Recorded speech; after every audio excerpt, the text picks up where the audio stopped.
Ora, quero cumprimentar todos aqueles que nos veem e ouvem através desta plataforma.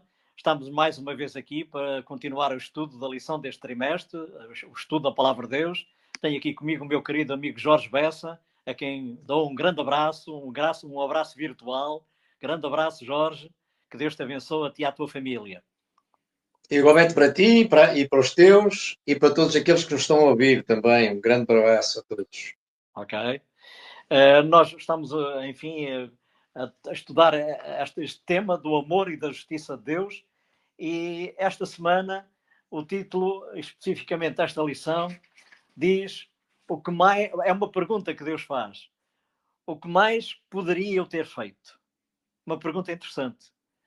Deus pergunta: que mais é que eu poderia ter feito? E a lição começa com uma história interessante aqui de um jovem, de uma criança, que foi separada dos pais. Esta história passa-se na altura da Idade Média.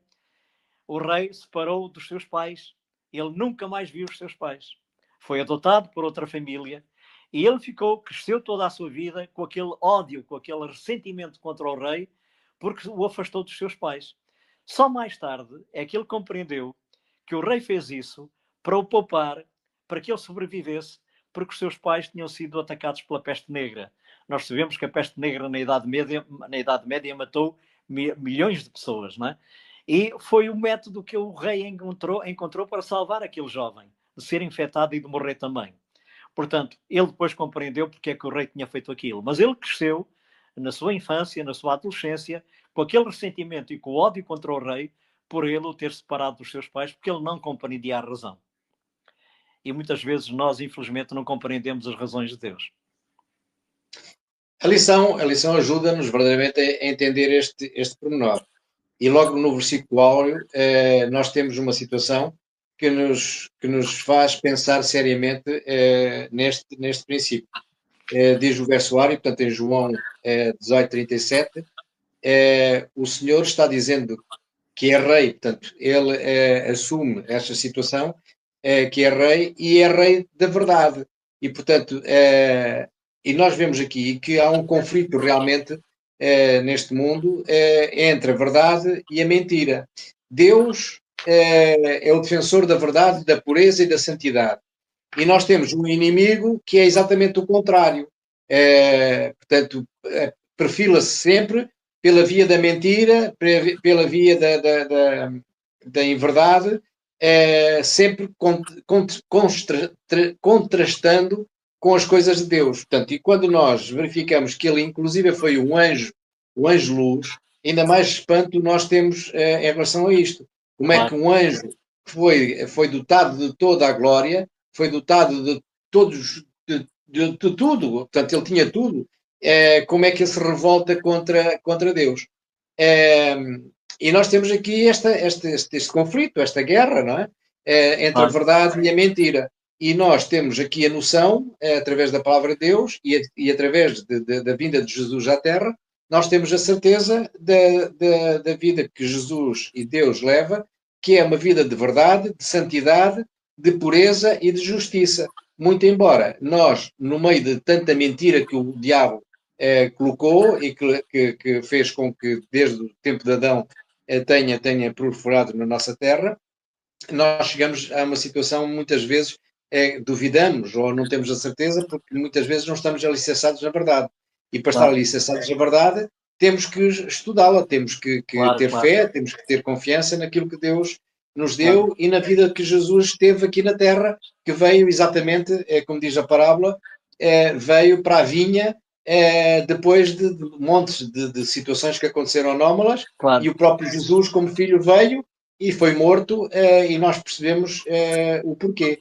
Claro. E a lição de irmos aqui é interessante. Neste conflito as armas são diferentes, não é? Porque, portanto, o diabo utiliza a mentira, o engano, a artimanha, é o usurpador, portanto, enfim, Deus utiliza armas completamente diferentes. Deus utiliza a verdade, a justiça e o amor, não é? Diz aqui a lição que o enganador, Satanás, ele engana todo mundo desde o início. É caluniador e acusador de Deus e do seu povo. Assume-se como príncipe deste mundo, mas é um príncipe usurpador. Ele usurpou aquilo que não é dele. Não foi ele que criou este mundo. Foi Deus que criou este mundo. Ele é um usurpador, enganador e acusador. Em contrapartida, em contraste, a lição continua a dizer exatamente que Jesus, pelo contrário, veio ao mundo a fim de dar testemunho da verdade. Através da cruz, Jesus demonstrou surpreendentemente a justiça e o amor perfeitos de Deus. E por fim, Jesus irá finalmente destruir o reino do diabo, que sabe que já tem pouco tempo. Portanto, enquanto que o inimigo utiliza, enfim, as armas que nós referimos há pouco, a mentira, o engano, etc., a crueldade, Cristo utiliza a verdade, a justiça e o amor. Portanto, Deus auto-impôs-se limites que não ultrapassa. Deus, neste grande conflito, nunca utilizará, nem vai utilizar as mesmas armas que o diabo utiliza. Porque ele não se pode contradizer a si mesmo, não é? São os limites que a lição fala nisso, o empenhamento, este compromisso, estes limites que existem neste grande conflito, não é? Portanto, Deus não se pode, enfim, ultrapassar a si mesmo, ou contradizer a si mesmo. Ele não pode utilizar as mesmas armas que o inimigo utiliza. E há uma questão importante em que Deus nem precisa de ultrapassar risco nenhum. Portanto, é tão evidente o contraste entre a verdade e a mentira, e nós temos exemplos, porque Deus, aqui neste versículo áureo, ele diz-nos uma coisa importante, é que se nós formos, ouvirmos, tivermos, portanto, como diz aqui, todo aquele que é da verdade, ouve a minha voz. E claro, quando nós ouvimos a voz de Deus, e vemos realmente pelos nossos olhos as coisas que estão a acontecer, mediante a abertura que Deus nos dá para percebermos os enquadramentos, nós percebemos exatamente que Deus é o Deus da verdade e que o diabo tudo faz, usa todas as artimanhas, todas as situações possíveis e imaginárias para desfazer o caráter de Deus. Mas o caráter de Deus é tão puro, é tão imaculado e tão certo, tão justo, que não há forma de Deus não mudar nada. Porquê? Porque é tão perfeito, é tão santo, é tão perfeito mesmo, a palavra aqui é melhor, é a perfeição, é tão perfeito que não há dúvida nenhuma que o caminho de Deus é o caminho certo. E aquilo que Deus nos vai dando e mostrando a nós, seres humanos, nós conseguimos perceber exatamente o poder do diabo e o poder da mentira. E conseguimos perceber o que é o poder da verdade e o poder da santidade também. Claro. Ora, se nós sendo falhos... A lição tem aqui uma passagem interessante, portanto, de João, capítulo 3, versículo 8, que diz assim: para isto o Filho de Deus se manifestou, para desfazer as obras do diabo. Cristo veio para revelar o Pai, veio com várias funções, digamos assim, para revelar o Pai, para revelar a salvação, portanto, para desfazer as obras do diabo. E acabou por morrer na cruz, como sabemos. E quando Cristo morre na cruz, a lição diz aqui uma coisa interessante. Diz que Satanás viu que estava desmascarado. O seu modo de agir foi exposto perante os anjos não caídos e perante todo o universo celestial. Revelara-se um homicida. Derramando o sangue de Jesus, do Filho de Deus, Satanás perdeu a simpatia dos seres celestiais. Portanto, ele foi desmascarado. Não é? Portanto, aparentemente parecia uma derrota de Cristo, parecia que Satanás tinha vencido e Jesus tinha sido derrotado, mas na cruz foi exatamente a vitória de Cristo. A vitória da verdade, da justiça e do amor. Claro, já no passado, através de Jó... Deixa-me só acrescentar, desculpa. Por isso é que a lição tem aqui o título, a lição de segunda-feira, né? Tem por título exatamente o justo e justificador. Ele, pela sua morte na cruz, revelou a sua justiça. Ele foi justo e, ao mesmo tempo, é justificador de todo aquele que crê em Jesus como seu Salvador. Mas nós também podemos ver, através da vida de Jó, que Satanás já tinha sido desmascarado quando, perante o universo, ele atacou Jó da maneira que atacou. Da maneira como ele foi incisivo, que foi até às últimas quase consequências. Jó só não morreu, mas sofreu as agruras maiores. E já aí, Satanás demonstrou o seu caráter. Então, com Jesus, ele ultrapassou tudo o que era possível e imaginário. Portanto, ele tentou e conseguiu, portanto, fazer com que a humanidade pusesse Jesus numa situação extremamente delicada.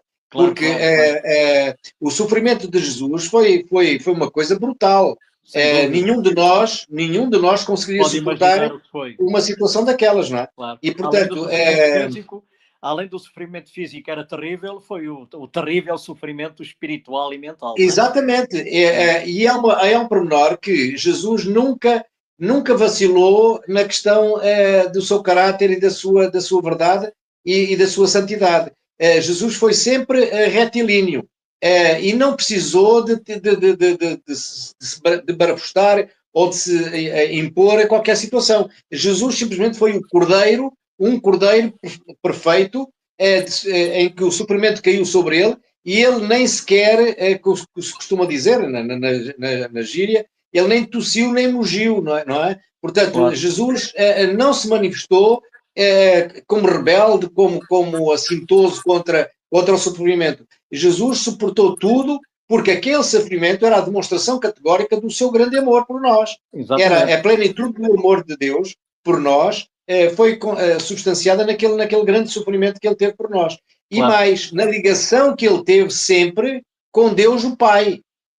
claro. Porque o sofrimento dele só foi possível porque Deus, o Pai, permitiu que as coisas assim acontecessem. Portanto, Jesus podia se ter revoltado contra o sofrimento que estava a ter. Mas Claro. Jesus Mas ele entendeu sabia que era a aquilo, única maneira de salvar o ser humano, não é? porque o amor dele é tão grande, tão grande, tão grande, tão grande, e o amor do Pai tão grande também, não é? Portanto, é um amor, é um amor Imensurável. imensurável, portanto, nós não conseguimos medir. O amor de Jesus, o amor do Espírito Santo, o amor de Deus, é um amor que não tem contabilidade, é um amor que vai para além da nossa imaginação. Claro, claro. E, portanto, ele suportou tudo, e o diabo, cada vez mais, a tentar mais ainda, a ver se conseguia derrotar. E Deus venceu, dando-nos a nós o exemplo, e nós hoje sabemos que as tentações que nós temos são inferiores à capacidade que nós temos de as vencer. Exatamente pela graça que Deus nos deu através da vitória que teve. E, Claro. portanto, hoje Jesus está no santuário e permite que nós soframos na mesma algumas tentações. Mas temos a capacidade e o poder de suportar essas mesmas tentações. E é uma coisa fantástica que nós podemos ver na vida de Jó. E podemos ver também naquela frase que Jesus nos deu, que o diabo brama como um leão para nos tragar.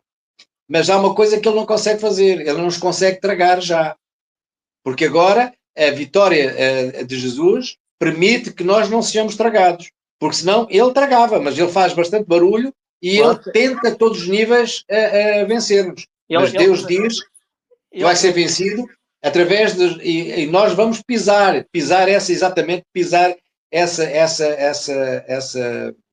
essa situação que é a derrota de Satanás. Claro. Cristo na cruz venceu. Parece que foi uma aparente derrota, né? Porque parece que realmente na cruz, portanto, Satanás tinha conseguido aquilo que queria, que era destruir a Cristo. Parecia, né? Mas ele realmente não destruiu a Cristo, porque nós sabemos que ao terceiro dia Cristo ressuscitou, né? Foi a vitória de Cristo. Na cruz foi a vitória de Cristo e a nossa vitória também. Porque foi através da cruz que ele nos salvou. Era a única maneira de salvar o homem, era através da cruz. Por isso é que Cristo orou e pediu ao Pai: Pai, se é possível, passe de mim este cálice. Todavia, não seja como eu quero, mas como tu queres. Era um cálice amargo, era um cálice muito amargo. E Cristo, portanto, na sua humanidade, ele ficou angustiado. Nós sabemos que ele até suou gotas de sangue, né? no jardim de Getsemane. Mas ele acabou por decidir ser levado para a cruz. Portanto, morreu. Foi uma morte consentida, porque ele podia destruir toda aquela gente. Ele podia sair da cruz, descer da cruz e matar os soldados e todos aqueles judeus que ali estavam. Ele podia matar toda a gente, mas ele resignadamente e voluntariamente abdicou do seu poder para poder salvar cada um de nós, para poder salvar a ti e a mim e a todos nós. Portanto, foi a vitória de Cristo e foi a nossa vitória também, não é? Depois E a essa lição continua. vitória, como diz Helena White, em Desejar Todas as Nações, Satanás viu que estava desmascarado, sua administração foi exposta perante os anjos não caídos e o universo celestial. Havia-se revelado um assassino. Derramando o sangue do Filho de Deus, Satanás perdeu completamente a simpatia dos seres celestiais. Portanto, ele demonstrou realmente ser um assassínio nato e não ter sentimentos de amor nenhuns pelo Nada. próprio Criador e pelo próprio Deus, Claro. Pai do Universo, não é? Ele perdeu todas as boas características que tinha lá no céu quando era Lúcifer, não é? Ele só tem coisas más dentro dele, não é?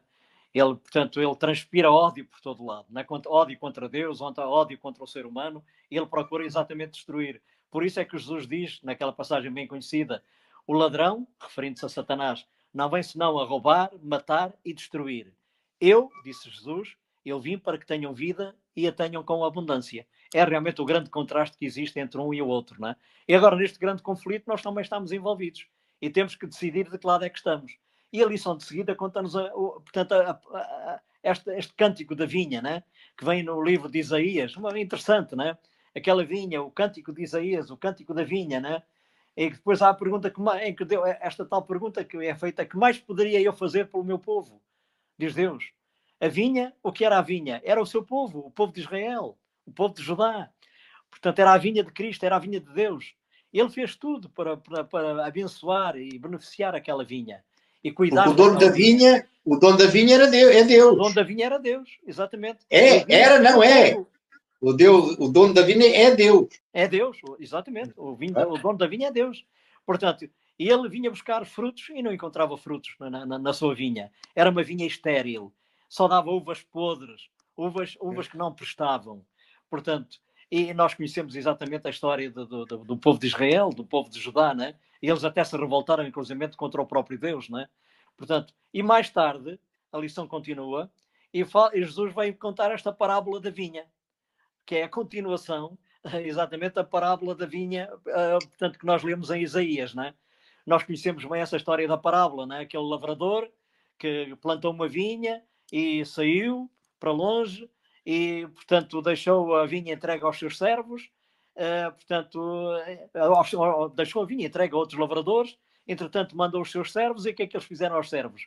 A um maltrataram, a outro, portanto, enfim, escorraçaram. Portanto, nós conhecemos exatamente, esses servos eram os profetas que Deus tinha enviado ao seu povo. E todos Eles mataram, inclusive, os servos. Eles também mataram os servos. Portanto, e exatamente. depois veio o filho e eles exatamente fazem o mesmo, não é? Até que ele disse, olha, vou enviar o meu próprio filho, pode ser que eles tenham respeito ao meu próprio filho, mas não tiveram respeito nenhum, não é? Portanto, o próprio Filho de Deus veio aqui a esta terra e o que é que o seu povo fez? Nós conhecemos a história, não é? Sabemos o que é que aconteceu na cruz, não é? Jesus veio para salvar o seu povo e o seu povo rejeitou-o. Além de o rejeitar, que já era mau, a rejeição já era uma coisa horrível, além de o rejeitar, maltratou e crucificou. E quando Pilatos, que era um gentio, que era um romano, queria libertar Jesus, porque não via nele culpa alguma, Romanos perguntou ao povo: o que é que eu faço de Jesus? Crucifica-o, crucifica-o. E o seu sangue cai sobre nós, sobre a nossa cabeça e a cabeça dos nossos filhos. Eles não sabiam o que é que estavam a dizer, não é? Portanto, Deus não é vingador, mas sabemos exatamente que as consequências, portanto, que daí advieram, não é? Portanto, E há uma coisa que nós temos de ter noção. Deus ama-nos de tal maneira que nós, quando nos rebelamos contra Ele, como foi o caso do povo, o sofrimento de Deus é tão grande como se fosse o filho, como nós temos os nossos filhos, claro, os nossos filhos fazerem isso a nós. Portanto, o povo, quando fez isto, foi como se estivesse a rasgar o coração de Deus, porque Deus ama de tal maneira, fez milagres. Então, se nós formos a ver aqueles milagres que Deus fez ao povo de Israel quando saíram do Egito, toda a proteção que lhes deu, a forma como eles tiveram sempre a nuvem, a forma como eles tiveram sempre a água, os vestidos não se gastaram. Portanto, eles tiveram uma vida, claro. A gente até podia dizer uma vida soberba, milagres todos os dias, não é? uma vida excelente, claro. De contacto diário, e eles revoltaram-se de tal forma. Eles foram sempre contra o amor de Deus. Há uma coisa impressionante que é como é que o diabo consegue motivar os seres humanos a não verem a verdade e não decifrarem a verdade. Quando a verdade é tão lógica, não é? Claro.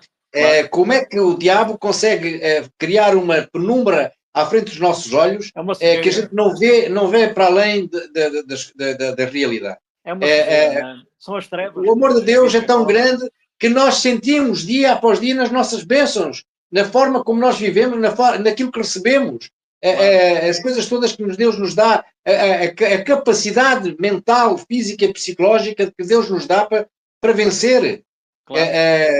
e É entender as coisas que incompreensível, não são é? dele. Claro, é incompreensível. Jesus só fez o bem. Jesus nunca fez mal a ninguém. Jesus curava as pessoas. Jesus abençoava as pessoas. Jesus ajudava as pessoas. Só fez o bem em toda a sua vida. Portanto, devia ser, era, portanto, elogiado, apoiado, estimulado e, portanto, enfim, e amado pelas pessoas, mas tinha exatamente o que lhe devolviam era exatamente, muitas vezes, pelo menos da parte dos fariseus e dos dirigentes, principalmente desses, dos E dirigentes hoje, judaicos, a era própria Igreja exatamente o Cristã, desprezo os problemas que a e a Igreja Cristã oposição. tem. A Igreja Cristã hoje está cheia de problemas porque não vive a verdade. E muitos daqueles que professam e falam em nome de Jesus deturpam completamente a essência da verdade. Está Claro, escrito uma coisa e dizem outra. Está de manifesto uma situação e pensam outra. E, portanto, é uma coisa impressionante. claro. Nós vemos isso, enfim, nas igrejas tradicionais, vemos que muitas delas se afastaram da palavra de Deus, viraram-se para outras doutrinas, outros caminhos, e a palavra de Deus é esquecida. Outros dão valor só ao Velho Testamento, outros dão valor ao Novo. Portanto, quando a Bíblia é um todo, o Velho e o Novo Testamento completam-se um ao outro. O Velho ajuda a compreender o Novo e o Novo ajuda a compreender o Velho. Portanto, é um todo, é indivisível. Portanto, enfim, é a mão de Deus que está ali por trás daquele livro, não é? Portanto, no entanto, nós vemos que muitas das igrejas, muitos dos grupos religiosos que nós conhecemos hoje aí, portanto, e tem existido ao longo da história, a pouco e pouco desviaram-se da palavra de Deus. Ou não querem saber e seguem outros caminhos, né? Outras doutrinas, outras ideologias. Portanto, quando a palavra de Deus é bem clara, a palavra de Deus é bem clara. Deus revela-se através da sua palavra, do Velho e do Novo Testamento. São as duas testemunhas que são referidas no Apocalipse, né? Aquelas duas testemunhas que aparecem no Apocalipse são exatamente o Velho e o Novo Testamento.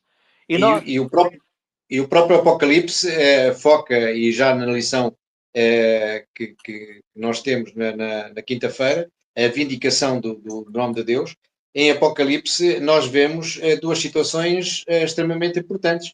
É que os justos vão manifestar exatamente nos últimos tempos a verdade, porque, como diz aqui em Apocalipse 15:3, o cântico de Moisés, dizendo que com grandes e maravilhosas são as tuas obras, Senhor, Deus Todo-Poderoso, justos e verdadeiros são os teus caminhos, ó Rei dos Santos. Porquê? Porque os verdadeiros filhos de Deus vivem este amor e vivem esta qualidade de santidade nos seus corações.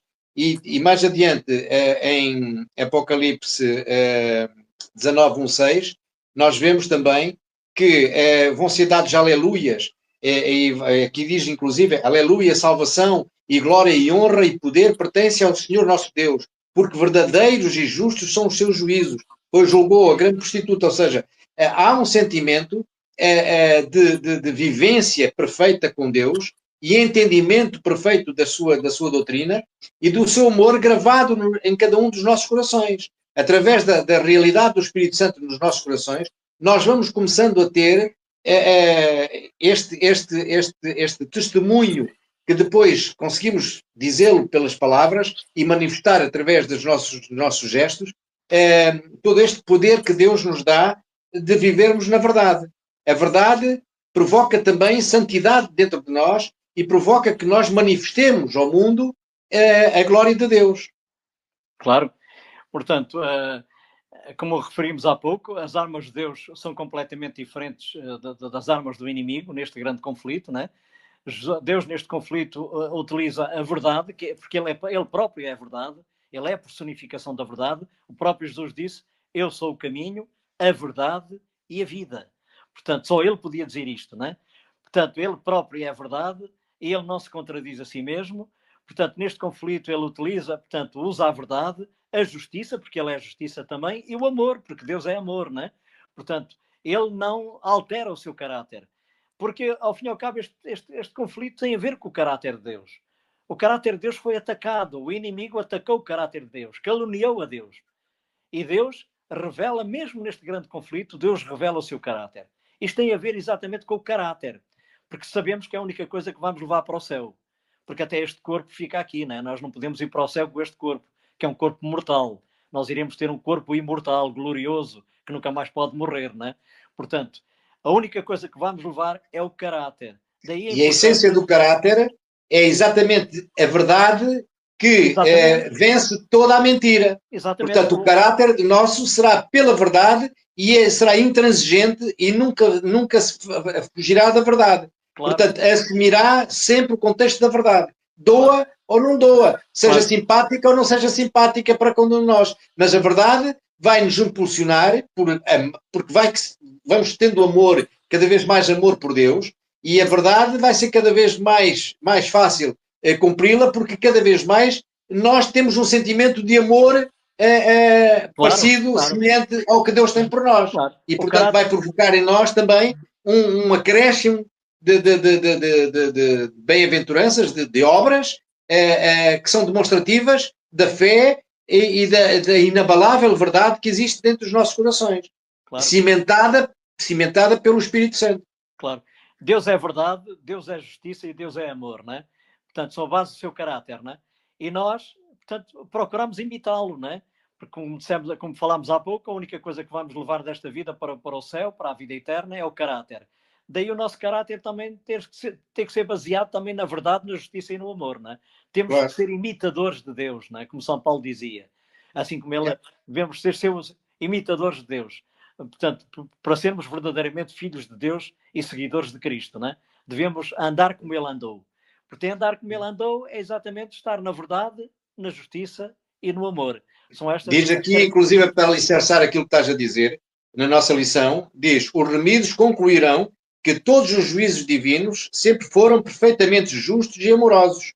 Qual de nós não tem inúmeras perguntas que precisam ser respondidas? Todos nós temos perguntas. Claro. Mas antes que a história chegue ao fim, todas essas perguntas são respondidas, tal e qual como diz em 1 Coríntios 4:5, que diz, portanto, nada julgueis antes de tempo, até que o Senhor venha, o qual também trará à luz as coisas ocultas das trevas e manifestará os desígnios dos corações, e então cada um saberá de Deus o louvor. Ou seja, nós hoje praticamente já conseguimos decifrar todo o Apocalipse e todo o livro de Daniel, e conseguimos perfeitamente estar no entendimento que Deus permite que nós tenhamos, louvando e engrandecendo, portanto, em louvor, com o nosso comportamento, com a nossa demonstração que o amor de Deus vivo em nós faz com que todo o nosso ser seja também amoroso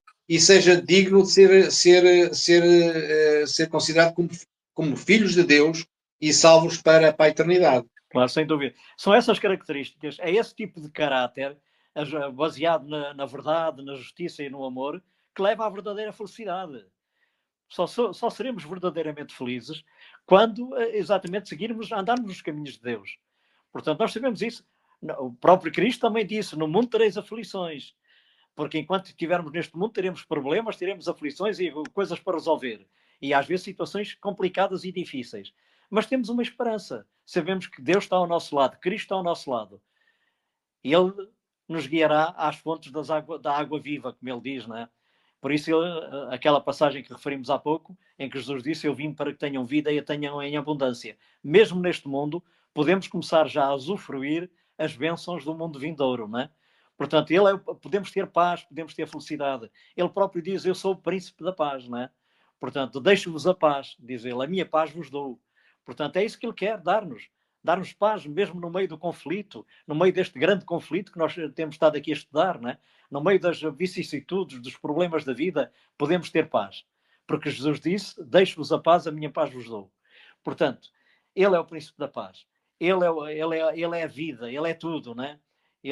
Portanto, ele é a fonte da felicidade. E nós só seremos verdadeiramente felizes se andarmos nos seus caminhos. Porque fora disso... Até aquela história que a Bíblia refere, que Jesus contou, não é? Portanto, dos dois caminhos, as duas portas. Uma desce, é uma porta larga, onde tudo é permitido. Só pode fazer o que quiser. Pode fazer tudo. Mas que leva à destruição. leva à decadência, à degradação. Outra é uma porta estreita que sobe, que leva para cima. Portanto, essa é a porta que leva à vida e à felicidade, não é? Em que tem que haver disciplina, tem que haver, portanto, algum Não é autodomínio. fácil, não é fácil ser filho de Deus, não é fácil ser remido. Mas há uma coisa que nós temos a certeza, e em testemunhos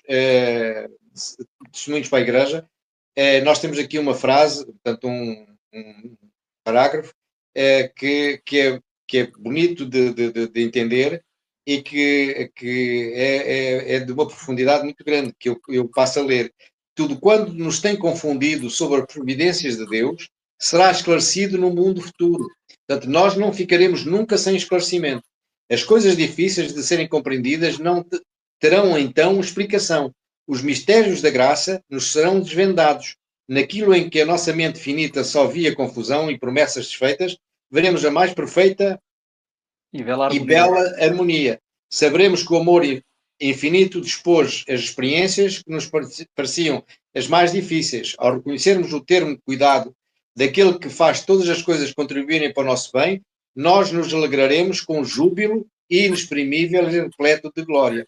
Ora, isto é fantástico imaginarmos, e quem como cristão não deseja isto, não é? Claro. Eu acho que todos os cristãos que amam verdadeiramente a Deus desejam verdadeiramente isto, ter o conhecimento, cada vez mais conhecerem a vontade de Deus, para a fazerem, para a praticarem, para honrarem, através da humildade que existe em cada um de nós, honrarmos um Deus que nos ama tanto sem que nós o mereçamos sequer. Claro. E que Deus nos ama, e aliás, a salvação dele foi feita mesmo antes de nós, portanto, ele foi feita sendo nós pecadores. Portanto, se fosse um amor igual ao nosso, normalmente nós só damos coisas boas a quem nos também dá em contrário. Não damos quando nós pecamos. Portanto, claro. Os nossos filhos, quando pecam qualquer coisa, a gente não lhes dá prendas, não lhes dá, até os castigamos. Deus não. Deus, sendo nós pecadores, Deus deu-nos a graça da salvação. E dá-nos a graça da salvação. E, portanto, é uma coisa extremamente bonita, não é? Bonita no sentido de valor, não é? Claro. E como leste há pouco nessa citação, em que iremos compreender coisas que aqui temos dificuldade em compreender, porque às vezes também nos interrogamos, não é? Porque é que Deus permitiu que isto acontecesse na minha vida ou na vida de A, B, C ou D? Porque é que Deus permitiu? Porque é que Deus permite que hajam guerras, que hajam acidentes, crimes? Podemos ir então à história que tu contaste no princípio. Exatamente. Muitas vezes a gente não entende a nossa visão, o que é que Deus quer, não é? A nossa visão é limitada e às vezes interrogamos e ficamos perplexos, não é? Porque como é que Deus permite que estas coisas aconteçam? Mas um dia iremos compreender. Porque é que Deus... Estas coisas não são da vontade de Deus, não era da vontade de Deus que isto acontecesse. Mas nós vivemos num grande conflito. Este mundo está sujeito também à ação de Satanás. Satanás provoca acidentes, provoca guerras, provoca conflitos, crimes e coisas desagradáveis. Portanto, enquanto estivermos neste mundo, nós sofreremos, e por isso é que Jesus disse: no mundo tereis aflições, mas tendo bom ânimo, porque eu venci o mundo. Portanto, nós teremos problemas... Deixa-me só acabar. Claro. Nós teremos problemas, portanto, porque este mundo está cheio de problemas. O inimigo está cá e ele diz que ele assume-se como o príncipe deste mundo. Portanto, e enfim, exerce uma ação devastadora, destruidora. Portanto, nós não compreendemos porque é que Deus permite que estas coisas aconteçam, mas um dia iremos compreender. Lá está, começa a história que realmente que tu referiste, que eu li no início desse jovem, no tempo da Idade Média, né? Daí aquela passagem bem conhecida, que é da palavra de Deus, que diz: todas as coisas contribuem juntamente para o bem daqueles que amam a Deus. Mesmo estas coisas que não compreendemos e que nos deixam perplexos, mesmo às vezes, portanto, até podem vir bênçãos disfarçadas através disso, não é? Claro. E um dia iremos compreender. Por isso, nós temos agora dois... interessante da Bíblia, portanto, que diz: todas as coisas contribuem juntamente para o bem daqueles que amam a Deus. Porque Deus, de uma coisa má, Deus pode tirar bênçãos. E nós vemos muitos exemplos na Bíblia. De uma coisa desagradável, de uma coisa má, Deus pode tirar bênçãos, porque Ele tem poder para isso. Ora, terminando já, porque só falta um minuto para acabarmos, na lição de sexta-feira nós temos aqui 7 pontos no final da lição, que deveríamos todos meditar em cada um dos pontos, porque é importante que nós tenhamos a certeza que Deus é o Rei da verdade e só há verdade em Deus e santidade, pureza e justiça. E, portanto, nós devemos ter isto bem colocado nos nossos corações e também entendermos que a cruz é a demonstração do caráter de Deus e que tudo aquilo que Jesus sofreu na cruz, portanto, de maldade da parte do diabo, é a demonstração do caráter maléfico que o diabo também tem e, portanto, percebemos exatamente o contraste entre Deus e Satanás, exatamente pelo aquilo que aconteceu na cruz. E também temos aqui uma situação que é bom a gente ver, em relação, portanto, àquilo que o profeta Isaías nos dá, que Deus já sabia tudo o que ia acontecer, mas ele não desistiu de nos continuar a amar e mandar o seu Filho unigênito para nos salvar. Portanto, Deus fez todos os possíveis e imaginários, que nós nem sequer sabemos parte das situações, mas para a nossa salvação. E Ele quer não só que nós nos salvemos, nós que conhecemos a palavra de Deus, mas que todo o mundo se salve.